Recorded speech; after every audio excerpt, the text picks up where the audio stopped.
nii ja taas kord nagu ikka on Nõokäest eetris.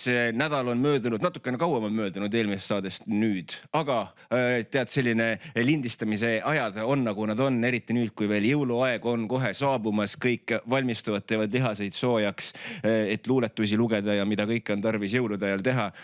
Janar, mida sina teed, et jõuludeks valmistuda? Kõhulihaseid. Vastasid ise ära, mis ma ikka Ma just mõtlesingi, et äkki peaks tegema terve ühe saate ainult luuletusi nagu lugema, et ei olegi mitte midagi. Jõululuuletused, jah? Midagi vahele ütle, ainult luuletused. Põhimõtteliselt tund aega jõululuuletus ja siis inimesed saavad kasutada neid sealt jõuluvana ees. Autoriõigused paneme peale. Aga ega me ei tulnud sellest rääkima, et mida jõuludel jõuluvanaga teha, küll te selle ise välja mõtlete, aga jah, nagu ikka on meil külas ka külaline ja Janar, kes meil täna külas on? Täna on meil külas Anneli Jääger, kes on siis lastekirjanik. Vahepeal on tulnud mõned raamatud on ju välja, või peaaegu, üks on peaaegu tulemas. Ja siis igast asju teed veel, et 1,5 aastat tagasi, siis see oli 18. veebruar, kui eelmine saade läks eetrisse. Kuidas aeg lendub. Jah, mul on täpselt meeles see, ma ei vaadanud järele. aga jah, et kuidas siis vahepeal läinud on, mis toimunud on ja mis siis, ma ei tea. Mõtlesin, et mul tuleb veel mõni küsimus, aga jah. Aitäh selle väga hea ja konkreetse algusküsimuse eest, millel on hästi lihtne vastata. Ma olen nende poolest tuntud. Et aitäh küsimust, hästi läheb. Okei, ei väga tore. Aga ma ei tea siis, kust me pihta hakkame, et sul on siin eelmine aasta vist tuli välja ju raamat, mis sul ka seal ees on. Jaa, selles mõttes selle 1,5 aastaga ma olen nii palju ikkagi elukogenumaks saanud, et siis kui on vaja oma raamatutest rääkida, et siis ma võtan ka mõne raamatu päriselt kaasa. Suurepärane. Ja nüüd on mul neid juba 2 tükki täna kaasas. See siis, mis vahepeal on ilmunud, on siis Kes on emme kõhus. Aga ma arvan, et see on kohe väga hea küsimus, et kes siis on emme kõhus?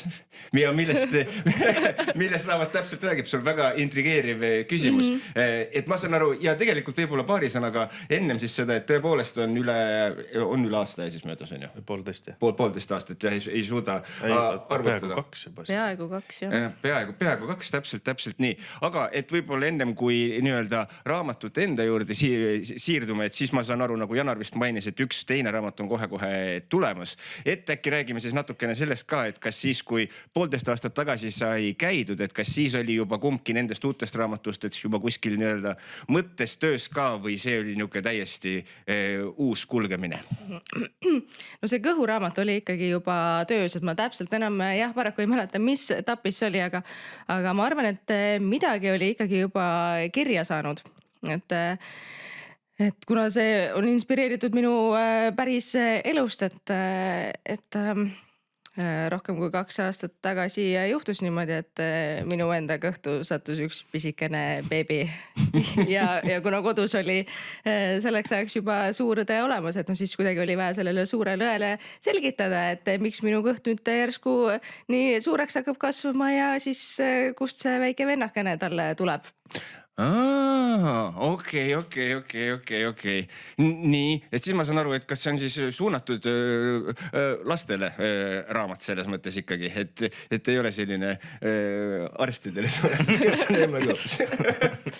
See on selline lasteraamat, et kuna ma siis ise sellel ajal uurisin, et mis meie lastekirjanduses on juba olemas, et kuidas siis nendele lastele selgitatakse, et kust need beebid tulevad, siis neid raamatuid oli hästi palju juba. Ma arvan, et üle 10 äkki ma lugesin ise läbi.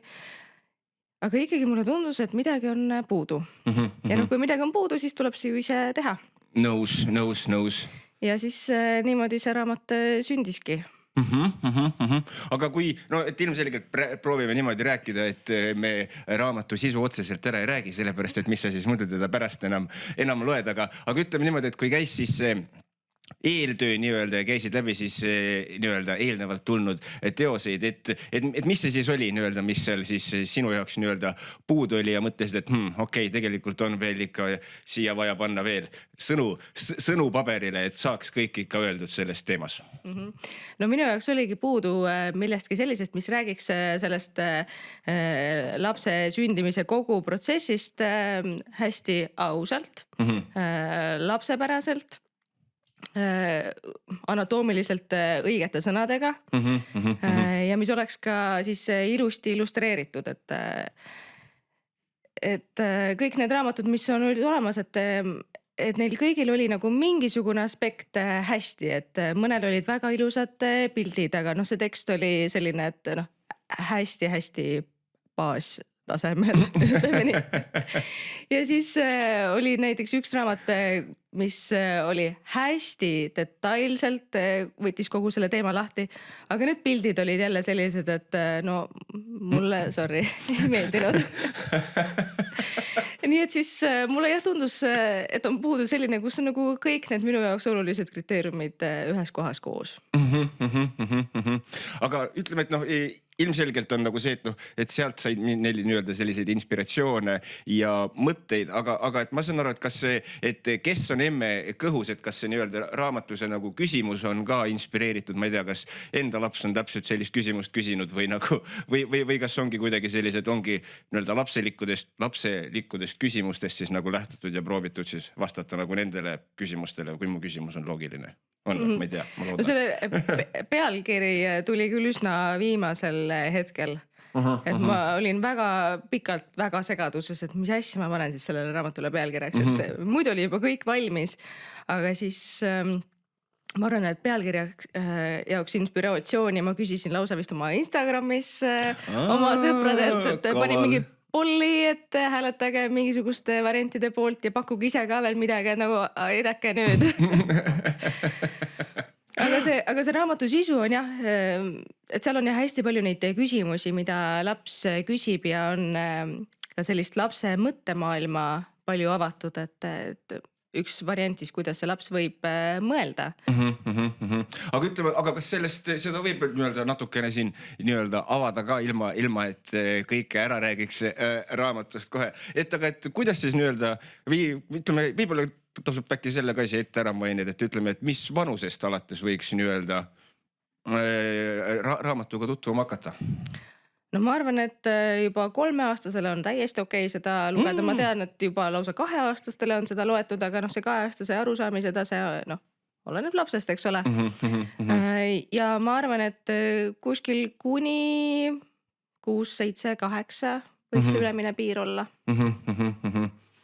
Aga äkki sooviksid lugeda mõne väikse lõigukese ette, äkki see oleks nagu selline hea näide. Hea mõte. Jaa.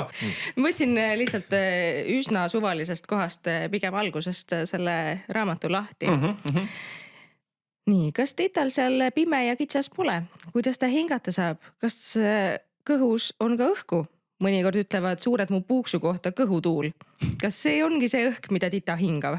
See on siis see, kuidas laps mõtleb. Jumala ausad küsimused. No on ju. Nii, ja siis ema vastab. Kui beebi kõhus kasvab, pole talle üldse õhku ega valgust vaja, selgitas ema. Talle just meeldib, kui on pime ja saab vee sees mõnuleda. Selge pilt. Tital on kõhus hea olla ja ta üldse ei hingagi. Minu nukk ka ju ei hinga, ainult mängult. Aga mida ta sööb? Kas sama toitu, mis emmegi? Kas Tita saab seda kooki, mida emme sööb? Miks mina ei saa? Ebaaus. Tita naba ja minu kõhu vahel on pikk nöör, mida nimetatakse nabanööriks. Selle sees on beebile vajalik toit. Ära muretse, Tita ei saa minu söödud koogitükke. Vähemalt sellega on hästi. Jäin aga veel mõtlema, kuidas ometi kõhust välja saab. Selle jaoks siis tuleb raamat lugeda, et teada saada, kuidas laps kõhust välja saab. Nüüd tuleb ikka osta ära siis, muidu ei teagi.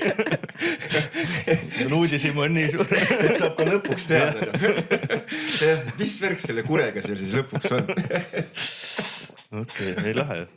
Aga kas ma ei tea, kuna mina ise ilmselgelt lapsevanem ei ole, aga kas nagu selliste teemade nii-öelda nagu käsitlemine nagu ütleme lastega eriti, on ta siis nagu lapsevanemate jaoks tihtipeale, ma ei tea, niisugune nagu keeruline või kas seal on siis nagu niisugust, ma ei tea, valehäbi või nagu asja nagu palju või nagu ei osata rääkida või kuidagi peetakse seda selliseks ebamugavaks teemaks, millest rääkida või kuidas sellega on?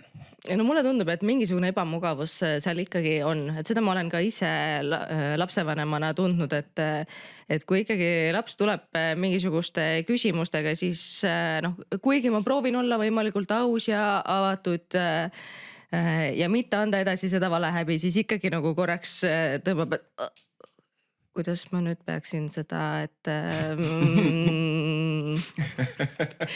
et see oli ka üks põhjus, miks ma tahtsin seda raamatut kirjutada hästi ausalt, et isegi kui lapsevanem ise tunneb nagu rääkides seda ebamugavust, siis äkki tal on natukene lihtsam neid asju lugeda. Et siis sealt võib-olla, et kui need sõnad võib-olla mida on natukene piinlik välja öelda, et kui need on kirja pandud raamatus, et siis on äkki võib-olla natukene lihtsam. See on selles mõttes minu jaoks alati selline nagu veider asi olnud, et on nagu mingid sõnad, mis on sellised tekitavad piinlikkust, ebamugavust, kuigi tegemist on nagu täiesti sellise tavalise elu osaga ja siis pead kuidagi selline nii-öelda füüsiliselt sundima justkui nagu seda, et ei, nagu nendest asjadest on mõistlik rääkida ja seal ei ole nagu midagi imelikku.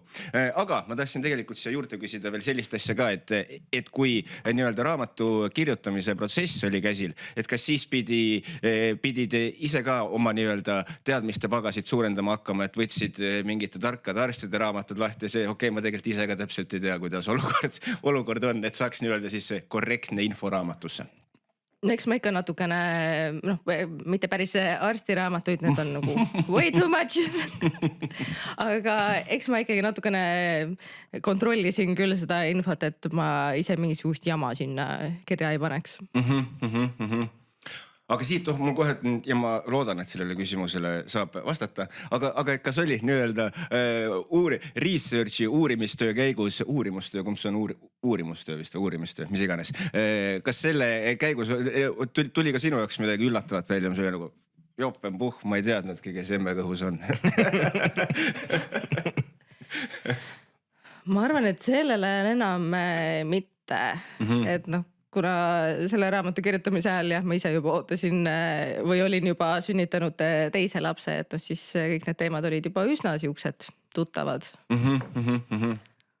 Aga kui korra rääkida nüüd nagu sellest, et vaata, et seal oli see, et on nii-öelda laps küsis ja siis ema vastas, aga et kas ütleme, sest ma saan aru, et sellisel, et eks lastega nendest teemadest ikka räägitakse, aga kuidas on näiteks, kas on mingit võib-olla näidet tuua selle kohta, et ütleme, kuidas laps tihtipeale siis nagu olukorrast nii-öelda aru saab, ilma selleta, et tal ei oleks nii-öelda värsket korrektset infot just parasjagu nagu kätte saadud või lihtsalt nende jaoks ongi lihtsalt maagia?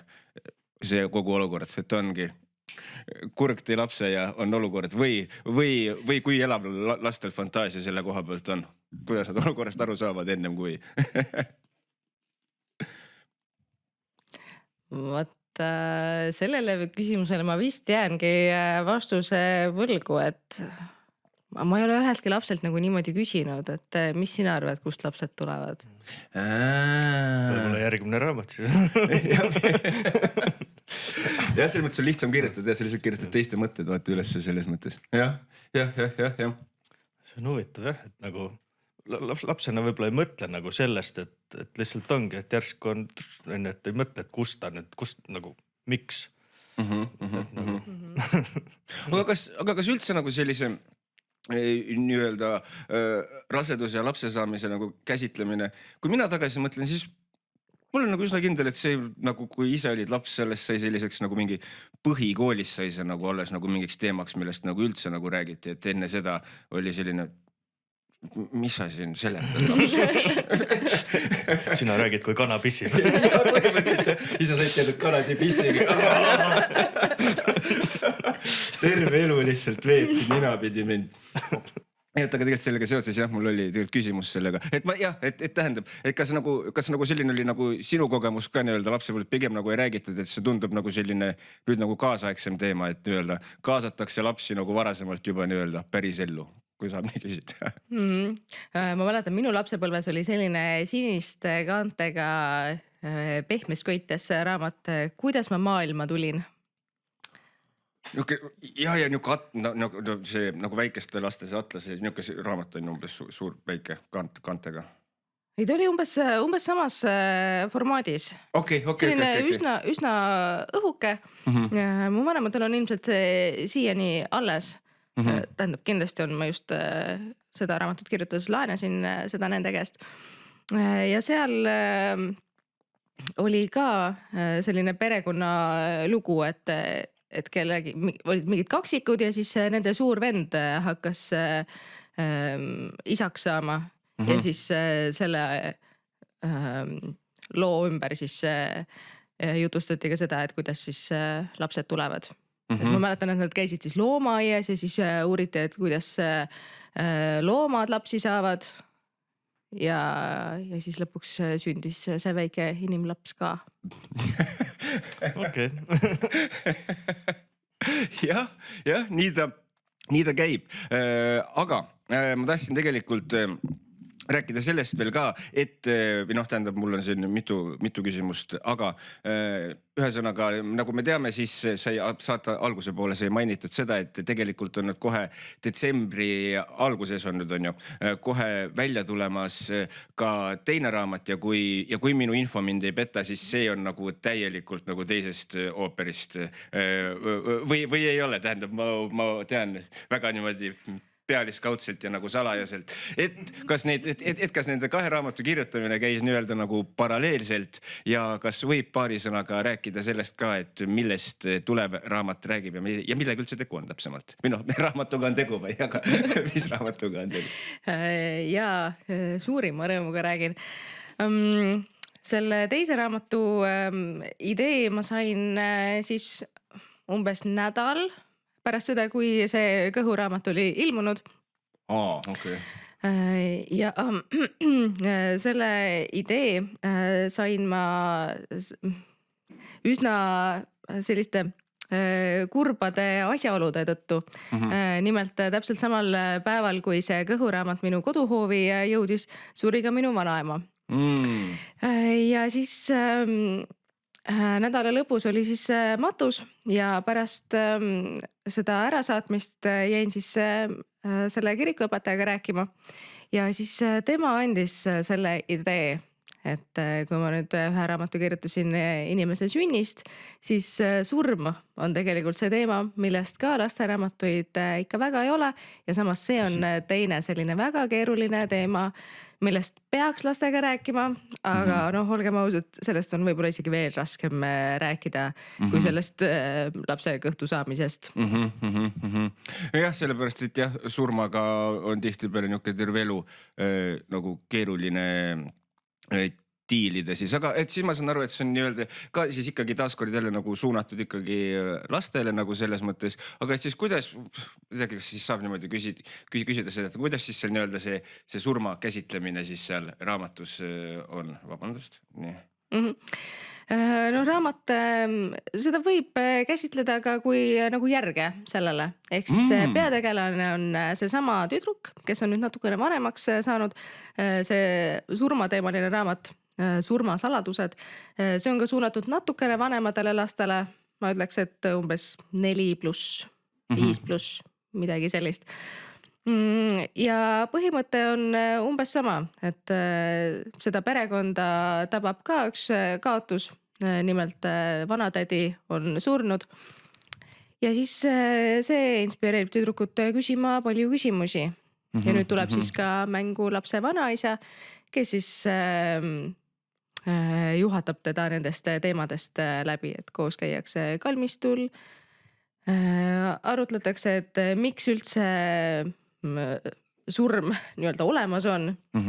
Natukene räägitakse taimede, loomade suremisest, aga ka need lapse vanemad on talle sellel teekonnal toeks, et olen ka sinna raamatusse proovinud pikkida siis palju erinevaid neid surmaga seotud teemasid, et jällegi üks raamat kataks siis võimalikult palju neid erinevaid teemasid. Aga surmasaladused, Mul kohe nii-öelda taaskord see on jälle selline hästi selline laialdane küsimus, aga et kas sa saaks võib-olla kuidagi rääkida sellest, et millised siis on mõned surmasaladused, kui saab nii küsida?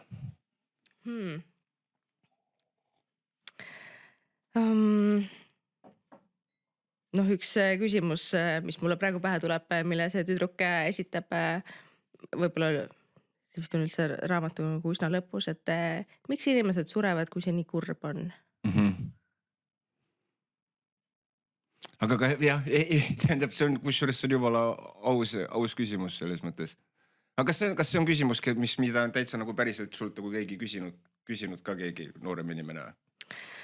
Võib-olla selles sõnastuses mitte, aga võib-olla see on ka selline, noh, ka täiskasvanute poolt selline natukene filosoofiline küsimus, et nagu, miks peab, miks tema pidi nüüd lahkuma, tal oli nii pikk elu veel ees, miks? Jah, aga siit korra jälle jäädes siia nagu sama nagu teema juurde, aga see on just võib-olla selline küsimus nagu sulle kui nagu kirjanikuna otseselt, et kui nüüd nagu seda raamatut sa nagu kirjutasid, kas siis see on nagu mõnes mõttes nagu kuidagi selline iseenda nagu leina läbi töötamine ka, just nagu ma mõtlen nagu sellise kirjanikuna ja kuidas nagu see protsess nagu seal nagu välja nagu näeb, et kas see aitab nagu nii-öelda lahti lasta, leppida just see nagu kirjutamine, et jah, kui saab sellele küsimusele vastata selles mõttes, et kas nagu peale seda, kui see raamat nii-öelda siis valmis sai nii-öelda, et nüüd on, et kas siis oli nagu kuidagi selline nii-öelda lähedasega nii-öelda head aega jäetud läbi selle või kas see aitab nagu nii-öelda leinata siis, kui saab nii küsida? Küsida võib ikka.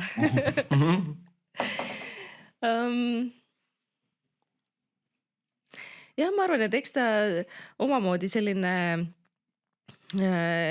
kogu selle teema protsessimise jaoks oli päris hea küll.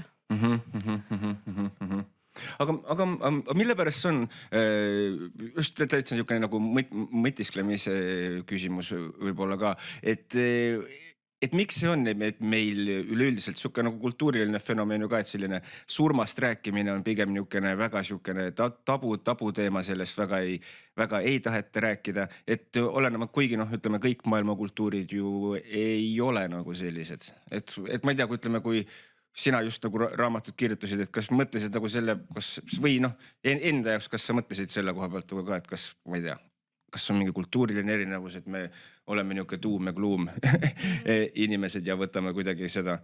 Ma ütleks, et ühest küljest me nagu elame seda suht nagu raskelt üle, aga kõik elavad vaikselt oma sees, vaata, et nukrutsed öösel patja ja siis võtad Xanaxit hommikul ja lähed edasi või? No ma arvan, et seal on jah mitu erinevat aspekti, mis seda meie jaoks keeruliseks teevad, et võib-olla kõigepealt on see teadmatus, et me ei tea, mis pärast surma üldse saab, et noh, meil võib-olla on mingisugune ettekujutus, et mis meid pärast ootab, aga noh, ikkagi seda teadmatust on palju ja noh, kuidas sa räägid siis asjast, millest sa nagu päriselt ei saa aru lõpuni.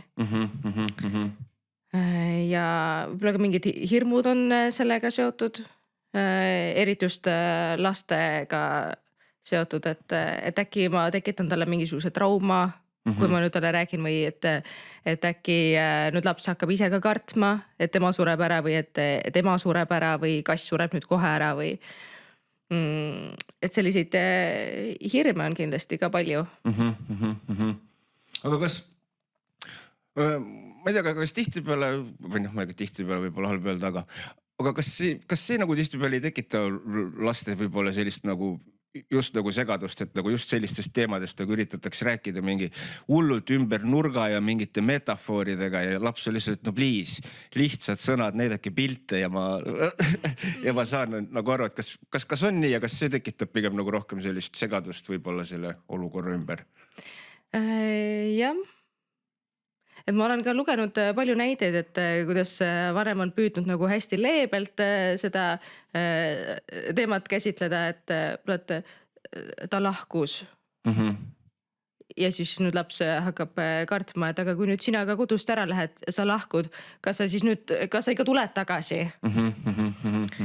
Et siin raamatus ma olen ka püüdnud selliseid umbmääraseid väljendeid vältida või siis selgitada neid lahti, et mida tähendab lahkunu. Et see tegelikult tähendab surnud inimest. Aga see ei tähenda seda, et nüüd, kui me nüüd lahkume uksest välja, et siis me ka nüüd sureme ära. Täpselt. Aga kas siit... Ei, mul oli lihtsalt mõte. Palun. Et kui see, et kui nagu kurg toob lapsed, et siis miks mitte suremine võiks olla see, et kurg viib ära. See oli lihtsalt minu enda peast praegu selline mõte, et las ta siis olla.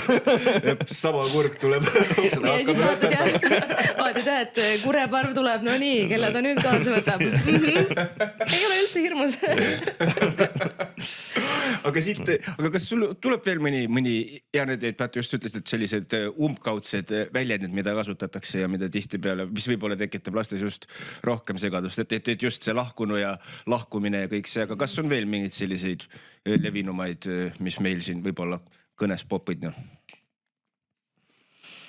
No võib-olla loomadega seotud, et paneme looma magama.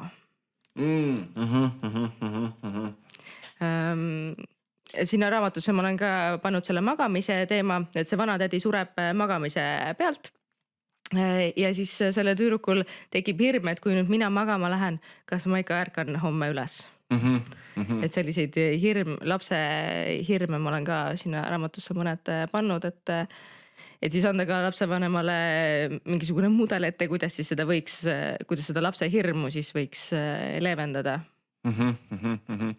Aga kas võib siin ka paari sõnaga rääkida, et näiteks mis oleksid sellised asjad, mis võib-olla aitavad vähendada siis surmahirmu väikses inimeses või tegelikult on pigem nagu see, et me alahindame laste südikust ja tegelikult nad saavad paremini asjadest aru, kui me võib-olla neile nii-öelda arvame?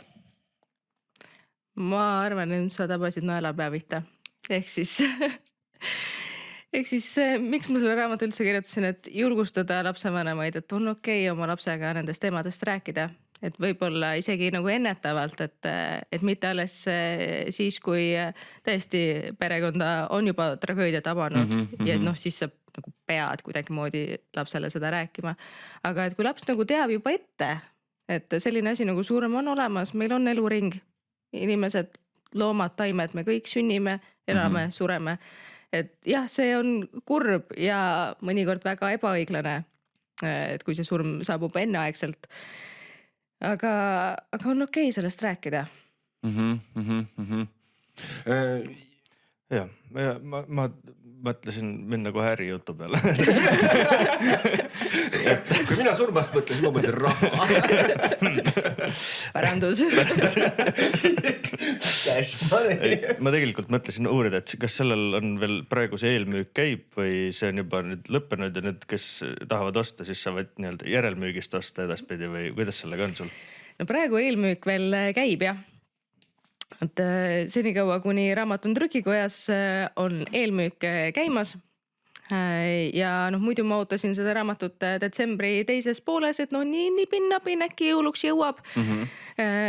Suurelt oli ka kirjas, et ei luba, et jõulukengiks te seda saate, aga no proovime. Aga siis täna hommikul sain info, et see raamat jõuab trükikojast juba järgmise nädala alguses.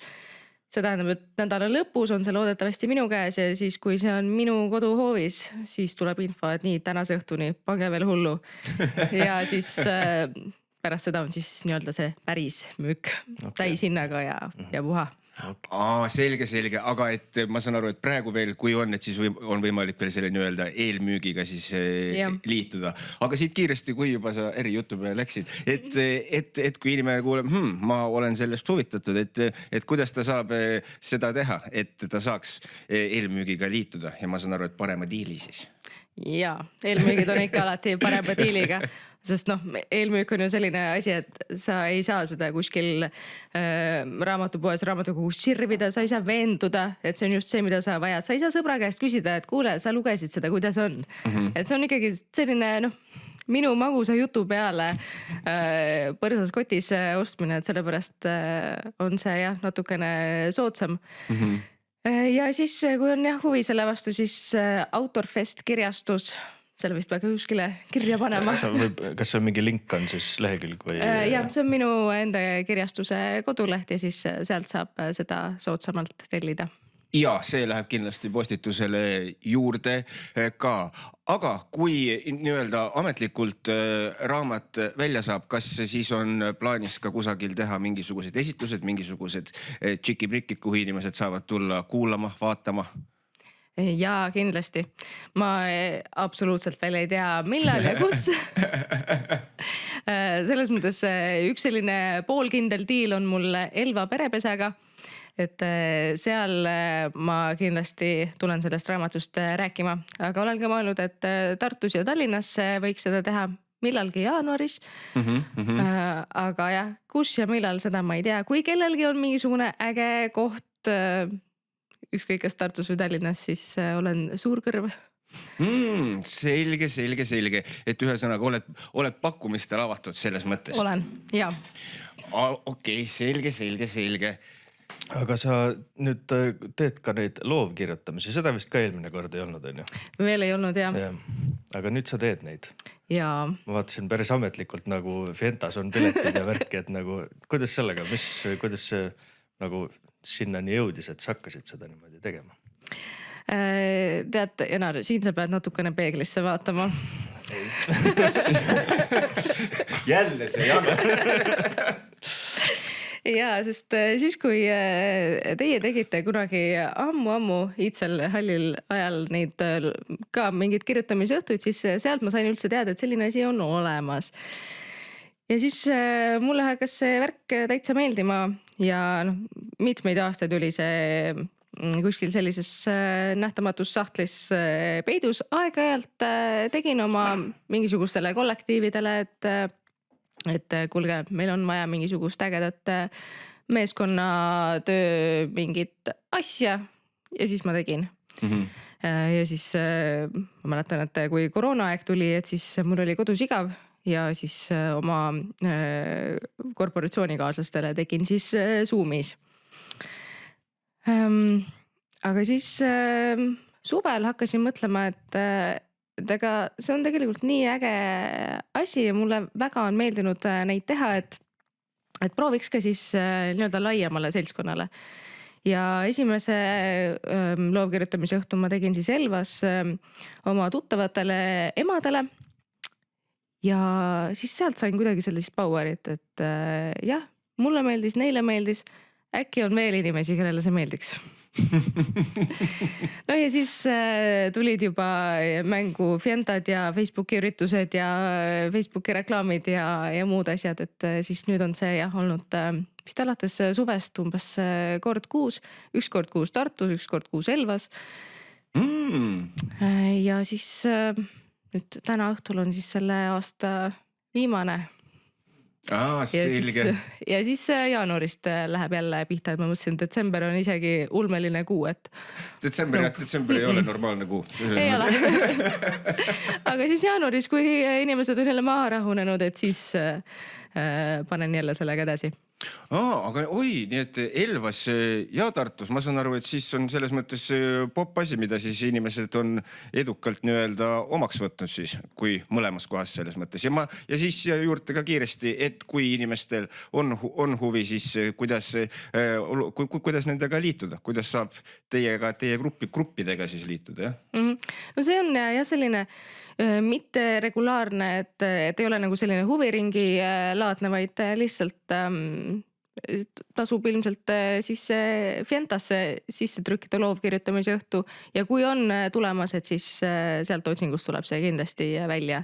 Et jah, kohe praegu ei ole seal mitte midagi, aga jah, jaanuarist siis tasub hakata silma peale hoidma. Aga kus need toimuvad? Ma mõtlen nagu asukoha mõttes Tartus Elvas. No Elvas on mul selline hästi mõnus koht nagu kogukonnaruum, mis oli siis perepesaga seotud. Et selline ruum on meil Elvas, mida siis saavad kasutada need, kellel seda ruumi vaja kasutada on. Tartus ma olen erinevaid asukohti proovinud, et olen siis jah uurinud, et millised ettevõtted pakuvad ruumirendi võimalust ja siis olen siis katsetanud erinevaid kohti. Aga mis oli nüüd nii-öelda selle, et sul üldse tuli see inspiratsioon, siis ma saan aru, et kirjanike jõusaalist sai see inspiratsioon, et võiks hakata seda loovkirjutamise, ütleme, ma kasutan ikkagi ringi, sa ütlesid, et see ei ole küll otseselt veel nagu ring, aga kuidagi praegu nii-öelda siin mul hetkel on kuidagi sobiv kasutada seda või enda jaoks mugav. Aga et mis sulle nagu endale nagu selle juures just nagu meeldis ja mis sind nagu võlus ja just, et nagu nii palju, et oi, ma nüüd hakkan nagu vedama ja orgunnima ka, sellepärast, et see on ju veel nagu omakorda töövaev ja aeg ja noh, selle kõrvalt veel kirjutada ja olla ema ja et ma saan aru, et magamine on niisugune teoreetiline tegevus ja et noh. Haarates kohe sellest viimasest teemast välja, ma arvan, et ma pole kunagi maganud nii palju, kui ma praegu seda teen. See on hea. Mul on hea meel seda kuulda, et peaks rohkem tööd tegema. Just. Aga issand, mis see esialgne küsimus nüüd oligi? Et nagu mis siin nii-öelda siis selle... mis mind köitis, jah? Täpselt. Jaa, selline jälle hea lihtne küsimus. Muidugi. Ma arvan, et seal on mitu asja, et kõigepealt, kui keegi mainib sõna kirjutamine või loovus, et palju pole vaja, et mul siis nende sõnade peale juba lähevad silmad särama. Ja ma arvan, et see vaba õhkkond, mis seal tekib, et nii äge on vaadata, kuidas täiesti võõrad inimesed siis kuidagi nii avatult suudavad jagada seda, mis nad kirja on pannud ja mis vestlused siis sealt tulevad. Et ma arvan, et eriti eestlaste puhul on see, et neid ei ole nagu väga lihtne niimoodi oma sealt kestast välja saada, aga see kuidagi nagu toimib. Ja siis minu jaoks on ka põnev neid harjutusi ise välja mõelda. Et selline loov ülesanne ka mulle endale. Ja selline täiskasvanute koolitamine, juhendamine, see on ka miski, mis mulle nagu väga meeldib. Ja, täiskasvanutega nad tulevad ju vabatahtlikult sinna ja tahavad seda ikkagi, et see ei ole nagu mingi... Aga siin just vaata, sina ütlesid, et nagu selline nii-öelda loovus ja kirjutamine, et vaata need nagu panevad nagu silmad särama, aga ju päris paljudel inimestel on just nagu vastupidi, et kui nagu öeldakse loovus ja kirjutamine, siis tekib siuke Vietnami sõja flashbackid mingi pidi 5. klassis kirjandit kirjutama, vaata. Et ma kujutan ette, et päris palju on ju neid inimesi ka, kes nagu sinna satuvad siis nendele nii-öelda loovnendele. Ja et kas tihtipeale on nii-öelda see inimeste loovus ja kirjutamise oskus nagu sellise hirmu taga kinni, et inimesed, kas on ise ka üllatunud peale seda nii-öelda, kui tulevad sinna ringi, et ma ei osanud ka arvata, et äkki ka mul mõte jookseb. Ja no ma arvan, et kindlasti paljud üldse ei tulegi, et neil nagu seda pealkirja nähes juba tekib see, et mina ei oska, ma ei taha, ma ei oska, ma ei saa hakkama. Et kindlasti nad ei tulegi ja nagu see on täiesti okei, sa ei pea sinna tulema. Aga ikkagi on ka palju inimesi, kes on vaatamata oma sellisele vastumeelsusele kirjutamise suhtes tulnud kohale. Ja päris tihti ma õhtuti alustan sellest, et igaüks saab jagada natukene enda kogemusi. Ja siis on tulnud ka mingisugused sellised lausa traumasid kooliajast, et minule kirjanduse õpetaja ütles, et mina kirjutada ei oska. Kirjand oli mul alati 2 ja ma ei oska, ma ei saa hakkama, et ei, mina küll loov ei ole. Ja samas ei ole mitte ükski inimene mitte ühelgi õhtul jäänud valge paberiga. Et alati kõik on midagi kirja saanud ja just seda et üllatust, et ma ikkagi sain hakkama, midagi tuli ikkagi. Et see on alati nagu väga äge, et jah, on inimesi, kes on varem kirjutanud luuletusi, mõni on lausa ise raamatu juba välja andnud, et on sellised juba professionaalsed kirjutajad. Aga on ka selliseid kes ei ole varem nagu peale sellele gümnaasiumi kirjandi mitte midagi kirjutanud ja nad ikkagi saavad suurepäraselt hakkama. See kirjandi kirjutamine on selline kindel teema ja peab vaatama, et kirjavigu poleks ja midagi ilmselt, see nagu veits tõmbab seda. just tahet olla. ja see hindamine ja see, et eriti kui see on osa lõpueksamist, et noh, see nagu määrab põhimõtteliselt sinu kogu ülejäänud elu. No pressure. Et noh, see ei kõla nagu väga nauditav tegevus. aga nendel loovkirjutamistel on jah, et mitte mingisugust pinget ei ole ja noh, kui tõesti mingeid mõtteid ei ole, sa ei pea mitte midagi kirjutama, sa võid kirjutada millestki täiesti muust. Sa ei pea lõpuks mitte midagi ette lugema, et ühesõnaga mitte midagi ei pea. See on lihtsalt selline ülimalt vaba olek. Kui istud seal niisama, siis noh, ikka midagi teed. Midagi ikka teed. Või seal ikka niisama istud. Just, eriti kui sa oled veel raha ka maksnud selle eest. Tõsi, hea point, jah.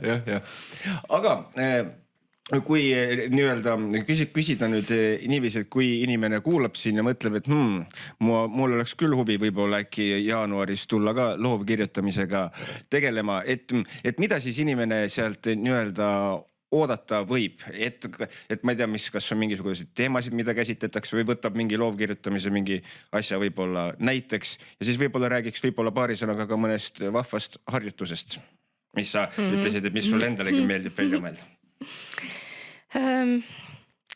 Noh, aega tuleks broneerida vähemalt 2 tundi, kuskil 2 tundi on meil tavaliselt need õhtud ja selle ajaga me jõuame teha umbes 4-5 erinevat harjutust.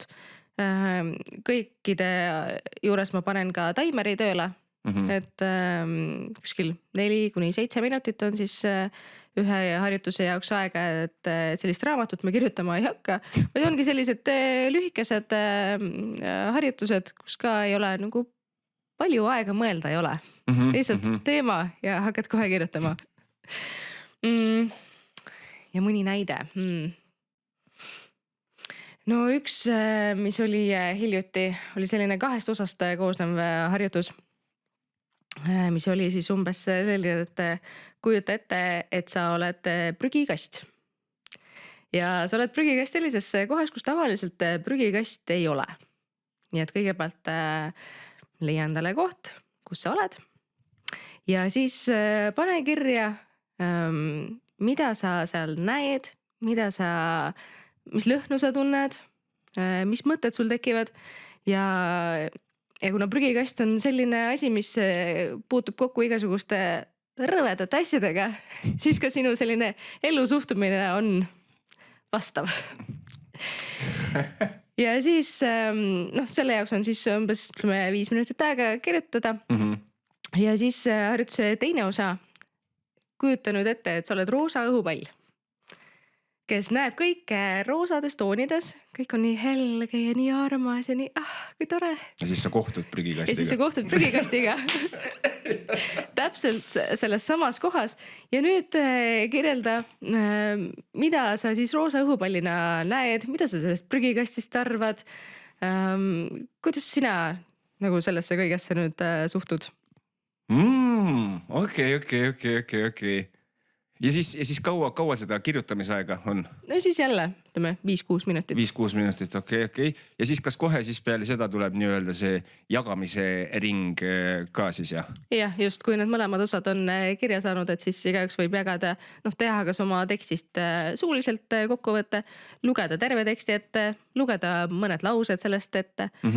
Kes üldse ei taha midagi ette lugeda, võib siis lihtsalt ka öelda, et mis tundega ta kirjutas. Okei, arusaadav. Aga kas ütleme, et teil grupil on nagu mingisugune arvuline limiit ka, et selles mõttes, et kui on nagu huviliitud, et siis tasub, ma ei tea, kui see nii-öelda registreerimine avatakse, siis nii-öelda, kas siis tasub nagu kiiresti koht ära näpata, et ma saan aru, et see on neid lõputult ka ei ole, et selline 500 pealise massiga vist. No tegelikult saab ka 500 inimesele, siis ma pean nagu seda ette teadma, et siia tuppa 500 inimest, how about no, et mulle tundub, et kõige mugavam on kirjutada kuskil 4-8 inimesega, et siis tõepoolest igaüks saab piisavalt aega ka jagada, aga ühel korral mulle endalegi natukene ootamatult oli kohal 16 inimest. Ja mõned inimesed veel tulid viimasel hetkel ja tulid ka lihtsalt koha peale, et ilma eelmüügist piletit ostmata, et kas saab tulla. No kui sa juba siin oled, muidugi tule. Aga noh, siis see oli selline õhtu, kus igaüks ikkagi nagu kõik ette lugeda ei saanud. Noh, muidu meil oleks läinud seal 5 tundi. Et siis pidin tegema valikut, et iga harjutust sai ette lugeda, ütleme 4-5 inimest. Ja siis, aga olen seda teinud ka tegelikult koolis nagu koolitunnina. Et olen käinud näiteks Elva gümnaasiumis eesti keele tunnis ja siis tegin ka 2 loovkirjutamise harjutust nii-öelda tunni lõpus, et seal ma natukene rääkisin nagu oma raamatutest ja kirjastamisest ka, aga siis natukene ka, et väike sissejuhatus, mis asi see loovkirjutamine on. Ja siis oli seal auditooriumis mingi 60 õpilast. Ja noh, seal siis seda jagamise osa me ei teinud, sest mulle tundus, et see on nagu liiga suur, et noh, teismelised ka, et noh, võib-olla see jagamise osa ei ole neil kõige mugavam asi maailmas. Aga põhimõtteliselt saab ka jah, kas või 500 inimesele, et siis teha ainult seda kirjutamist ja noh, kui on seal siis julgeid, siis paar tükki võivad lugeda. Aga kuidas ütleme, kui koolis sai seda tehtud, kuidas õpilased seda vastu võtsid, et kas oli niuke pigem selline üllatav entusiastlik pealehakkamine või jäi tunne, et nad olidki niuke hakkab jälle see kirjandi kirjutamine peale või kuidas see vibe oli? Mulle tundub, et seal oli seinast seina, sest seal ma tõesti nägin, et tegelikult mõni õpilane ei kirjutanud. Ja kui ma pärast siis küsisin tagasisidet, et kuidas siis oli kirjutada, noh, seda ma teen ka selliste omade nippide meetoditega seal, et siis tuli ka välja, et nad lihtsalt ei tea, millest kirjutada. Et noh, lihtsalt mõtteid ei tule, mõtteid ei ole ja hakkab ka see sisemine kriitik, et kas nii tohib, kas nii saab, sest esimene ülesanne mul alati see, et vaba kirjutamine, kirjuta ükskõik millest. Et sa ei saa valesti kirjutada. Sa ei saa valesti kirjutada ja sa ei pea seda pärast ette ka lugema. Mul täiesti suva, mida sa sinna kirjutad, lihtsalt kirjuta midagi. Aga noh, neil on ikkagi see, et see, mida sa kirjutad, peab olema õige, peab olema normidele vastav. Et siis, no siis ma ka õppisin seda, et võib-olla siis sellise suhtumisega anda täiesti vabad käed, et võib-olla seda on siis natukene liiga palju, et nagu, et siis on jah õpilasi, kes ei oska selle suure vabadusega mitte midagi pihta hakata. See on huvitav fenomen, on see jah, et nagu liigne vabadus nagu tõmbab samamoodi nagu kokku. Ja see ei ole vist ainult nagu selline, ütleme, teismelise või nagu noore asi, see on nagu kuidagi inimlik. Jaa, see on üldiselt ka, et kui sul on nagu, kui sa seisad, ma ei tea, kommileti ees, kus sul on 30 erinevat maiustust, no seal on ka väga raske valida. Aga kui sul on ainult 5 tükki, palju lihtsam juba. Jah, täpselt, noh. Jah, peaks ainult 1 olema. Valikut ei tohiks olla. Ei olnud see Nõukogude Liidul viga midagi.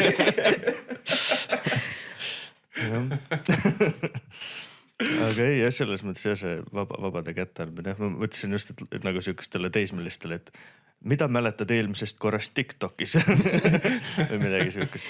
Ja see oli jah minule endale väga hea õppimise koht. See oli tõesti esimene kord, kui ma nii suure hulga teismeliste juurde selle teemaga läksin. Aga jah, teine ülesanne, kus oli, ma üldse ei mäleta, mis teema see oli, aga noh, ikkagi mingisugune konkreetsem teema juba oli, et siis ma nägin nagu rohkem kirjutamist, et siis noh, võib-olla oli ka asi selles, et ikkagi kordasin üle, et see on ükskõik, mida sa kirjutad, kõik on õige, sa ei saa siin eksida, ei panda hinnanguid, keegi ei loe. Kõik need turvalaused ikkagi kordasin üle. Aga kas ütleme, kui ma saan aru, et vaata, et tegidki nagu mitu seda harjutust, ütleme, et nii-öelda teine harjutus võib-olla olid siis nii-öelda rohkem nii-öelda altimad ja kaasa minema ja asja. Et kas seal oli nagu mingisugune, ma ei tea, mingi kaasaitav faktor ka, et ma ei tea, lugesid sina mingeid näiteid ette või nagu kuidas, või oli seal mingit sihukest elementi, mis võib-olla veidikene võttis hirmu noorel maha, et okei, ma praegu ei ole siin under pressure nii hullult, et ma võin nagu vabalt võtta. No sellist enda tekstide ette lugemist ma püüan vältida just nagu näidetena, et pigem mitte, et ma tahaks just, et ma annan selle nagu harjutuse ja siis ma ei anna nagu mingisugust kindlat suunda või näidist, et tee nüüd minu järgi, vaid pigem see, et ikkagi sul on vabad käed ja kui meil on need täiskasvanutega kirjutamise õhtud, siis ma teen alati kõiki ülesandeid kaasa ja loen ka ise oma tekstid ette, aga ma jään alati kõige viimaseks. Et ma ei sea nagu mingit standardit. Ja arusaadav. Ja väga tihti ma kuulen ka seda, et minu tekst ei ole sellel hetkel, no ma küll ei võrdle, et nagu kes tegi seda paremini, kes tegi halvemini, aga ma ikkagi tunnen päris tihti, et see minu tekst võib-olla täna ei õnnestunud või see harjutus mul konkreetselt väga ei õnnestunud, et ka seda nagu inimlikust, et mina ei ole siin nagu see professionaal, kes nagu näitab, et nii on nüüd hästi või nii on õigesti. Ja mõnikord ma tõesti tunnen, et mõni osaleja on nagu vau, mida ta kirjutab. Et see pole nagu üldse minu omaga võrreldav. Arusaadav. Aga siit kohe ütleme, tuleb mul selline just nagu kirjutamise alane küsimus siis nagu selles mõttes, et just nagu sa ütlesid ka, et vaata, et nagu peaasi, et nagu kirjutada on. Et mul on see alati meelde jäänud sellest, kui oli see, kes see nüüd E.T. kirjutas? Stephen, kes ta on? King. Ma tahtsin Hawking, aga Stephen Kingi mõtlesin, et tema väidetavalt on see vend, kes on see, et ta kirjutab iga päev mingisugune X arv asju ja et kõige tähtsam tema sõnul oli siis see, et peaasi on see, et sa lihtsalt kirjutad, et sa kogu aeg kirjutad, et see on nagu lihas selles mõttes, vahet ei ole, mis sa kirjutad, peaasi, et sa nagu kirjutad. Et sina kui kirjanikuna, et kui tähtis see sinu sõnul on ja nagu kui palju sina siis nii-öelda seda kuiva trenni teed ja et nagu nii-öelda palju sa kirjutad ja palju sellises reaalselt päris nagu raamatuks siis nagu saab? No raamatuks saab ikkagi väga väike osa sellest, et kui ma kirjutan raamatut, et siis tõesti see on nagu see, mis läheb lõpuks raamatusse. Sellist niisama oma lõpuks kirjutamist, mis nagu mitte kuskile avalikuks ei lähe, seda on hästi vähe. Et kui ma kirjutan, siis ma kirjutan ikkagi niimoodi, et ma pärast seda vajutan kas send või post või mingit sellist nupukest. Et jah, hästi palju ma kirjutan mingisuguseid asju sotsiaalmeediasse, erinevatesse kanalitesse. Et sellist oma kodus sellist loovkirjutamist oma märkmikusse ma teen jah hästi vähe. Et võib-olla sellepärast on mul ka neid loovkirjutamise õhtuid vaja, et seal ma siis lõpuks kirjutangi ainult endale. Ei, eks ole, eks inimloomus ole siuke, et on vaja ennast ikka sundida tegema asju, muidu ma ei tea, kuidas teil on, nagu laiskus saab võitu vaata, lihtsalt ei ole midagi teha. Ja palun. Eelmine kord, kui sa saates käisid, siis oli juttu sellest, et sa olid poole aasta pärast lõpetamas kooli, kui kõik läheb hästi. Kas kõik läks hästi? Jaa, kõik läks hästi. Mis sul haridus ja huvitegevus? Kogukonna haridus ja huvitegevus. Jaa. Okei. Ja kuidas siis nagu, ühesõnaga, kõik läks hästi, Jaa. said kätte paberi ja kuidas, kas ütleme, oled, ma saan aru, et tegelikult sa võib-olla rakendad seda ka seal loovkirjutamises, et mis sa õppisid, aga et kuidas sul muidu oled veel kasutanud oma haridust inimkonna heaks? Üllar viisid. Või kuidas sellega on? Ma ei julge veel öelda, et ma nüüd nagu tänu sellele paberile olen nüüd kuidagi maailma muutnud. aga ei, selles mõttes on tore küll, et see kõrgharidus on nüüd ikkagi purgis, et ma kindlasti ei teinud seda ainult paberi pärast, vaid ma lõpuks leidsin sellise valdkonna, mis mulle tõepoolest väga meeldib ja võib kõlada uskumatult, aga mul oli kahju, et see kool läbi sai. Lõpueksamiks õppimine isegi ei olnud nii õudne, kui ma arvasin. Ja tõesti see, et käia 2 korda kuus seal Viljandis, tulla oma igapäeva rutiinist välja, rääkida teiste täiskasvanutega sellistel elulistel ja põnevatel teemadel juttu saada targemaks, oli tõesti nagu väga-väga tore.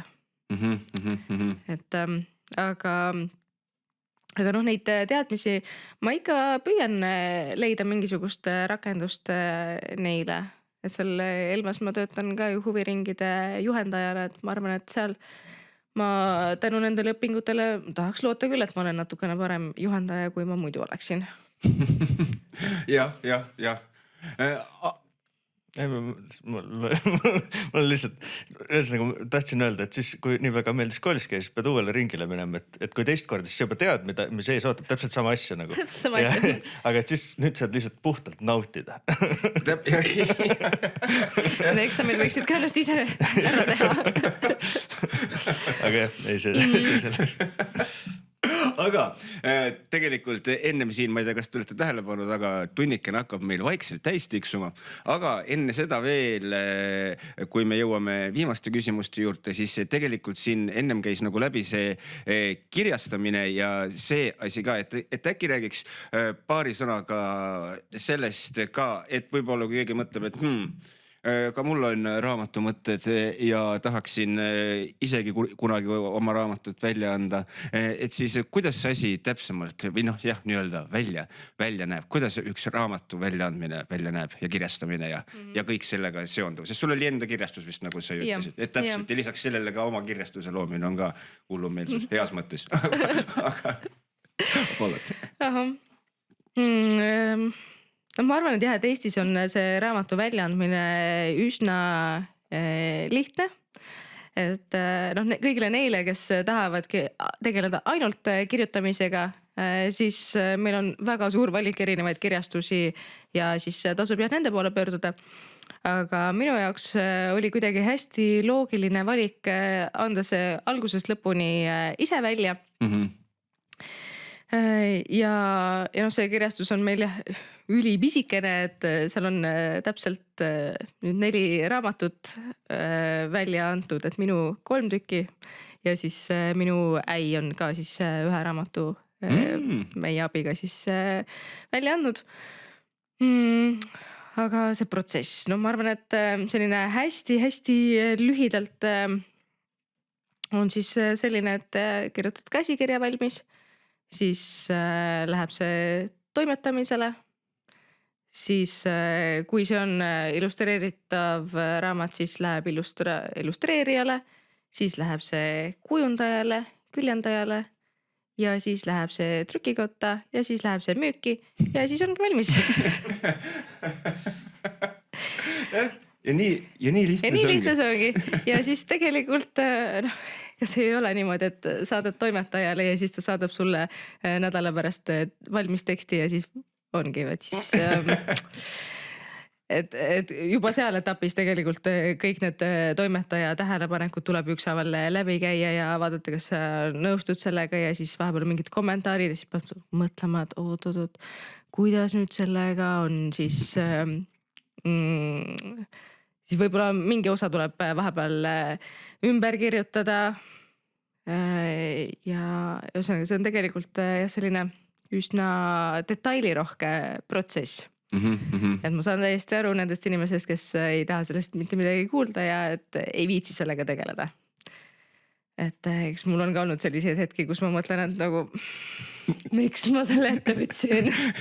Aga kui palju siis ütleme, noh taaskord sellele ei saa nii-öelda täpselt vastata, aga nii-öelda kuidagi üldisemalt, et palju siis seda on nii-öelda siis toimetajaga seda edasi-tagasi teksti saatmist ja kas on nagu seda ka, et no ma ei ole toimetajaga nõus siin, see on jumala hea peatükk siin, miks ta kõik välja tahab võtta? No lõpuks ikkagi autorile jääb see viimane sõna ja toimetaja kommentaaridega ei pea nõustuma, et noh, kui on mingisugused grammatikaparandused, noh siis nendega on mõistlik nõustuda, tõenäoliselt toimetaja teab.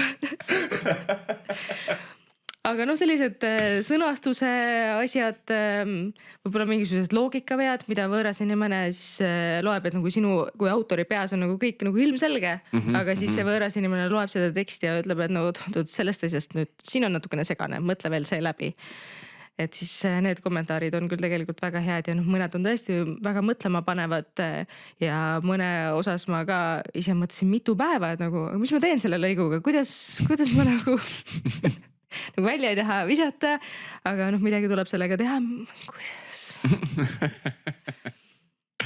Aga mis on, võib-olla see on nagu lõppu veel midagi, et ütleme, kui kirjastamisest rääkida, et mis on seal võib-olla sellised, ma ei tea, kas siis nagu peavalukohad või ütleme sellised kõige enam nii-öelda frustratsiooni tekitavad asjad, millele võib-olla inimene, kes selle asjaga üldse kokku ei puutu, et isegi ei mõtle, et see võiks olla nagu selline nii-öelda peavalu tekitav element elus. Võib-olla ongi see detailide rohkus ja see, et asjad ei käi niimoodi, et mina saadan sulle, sina saadad mulle ja siis ma saadun juba järgmisele inimesele, vaid et seal ongi nagu palju edasi-tagasi põrgatamist, et siis ka minu tekste luges peale minu veel 3 inimest ja igalt poolt tuli neid tagasisidesid ja mul oli juba see tunne, et nagu lõpetage ära, ma tahan selle teksti juba illustraatorile saata, aga siis tuli veel midagi, et kuule, ma lugesin ükskord ikkagi veel ja vaata veel see asi ka üle. Et siis jah, tuleb olla valmis, et need asjad vajavad aega. Ja siit kohe mul tekib üks selline küsimus siia veel, et kuna sul on raamatud vaata ilusti illustreeritud ka, et kui palju seal on seda back and forth asja ja ütleme, kui täpselt siis lõpuks ütleme läheb selle illustraatori visioon siis nagu kokku sellega, mis sina oma vaimusilmas nagu näed, et või teil ongi nagu klapp nii hea, et tulebki täpselt see, mis sa näed, et nii on ja kunstnik paneb paberile 100% selle, mis sa soovid või kuidas see protsess välja näeb? Ma ei tea, mul on vist selle illustraatoriga küll väga vedanud, et ma olin üllatunud, kui lihtsalt see osa sellest protsessist meil läks. Et jah, 2 viimasel raamatul on sama illustraator, tšau Marisa. Ja kuna ma juba esimese raamatu põhjal teadsin, et mulle sobib tema stiil, et siis ma olin nagu täiesti kindel, et tema on see inimene, kes siis selle teise raamatu ka ette võtab ja kui ta juba saatis mulle sellise väike sneak peek asjad, siis ma juba kohe vaatasin, et jah, see on täpselt see, et mul endal ei ole nagu mingit väga selget visiooni, et ma mõned märksõnad muidugi talle annan, mis on minu jaoks olulised. Ja siis tema tegi need illustratsioonid valmis. Ma vist andsin talle 2 mingit sellist pisiasja, et võiks veel nagu natukene teistmoodi olla. Üks tähelepanek oli lihtsalt see, et ühel pildi peal tüdruku nina võiks olla natukene vähem punane. Aga see oli ka nagu peaaegu kõik.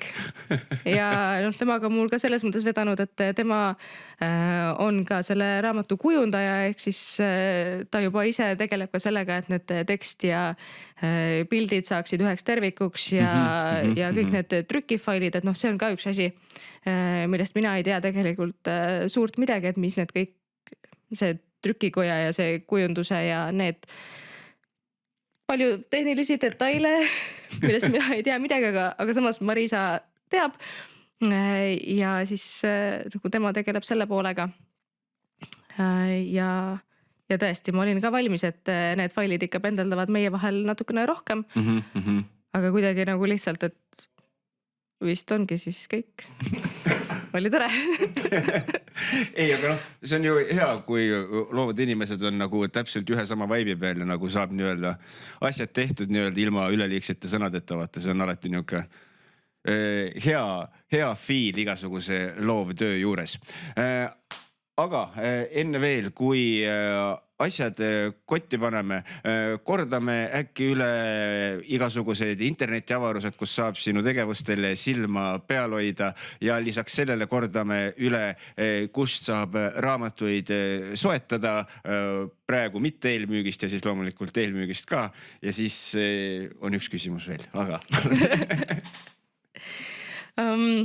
ma arvan, et kes tahab nagu mingi selliste igapäevaste tegevustega ka kursis hoida, siis ma arvan, et Instagram on see kanal, kuhu võib nagu kõige julgemalt selle follow nupu peale vajutada, et seal natukene näeb sellist minu tegevuste reklaami, aga ka sellist igapäevaelu, et kuidas siis näeb ühe ema / huviringi juhendaja / kirjaniku / mis iganes inimese igapäevaelu välja.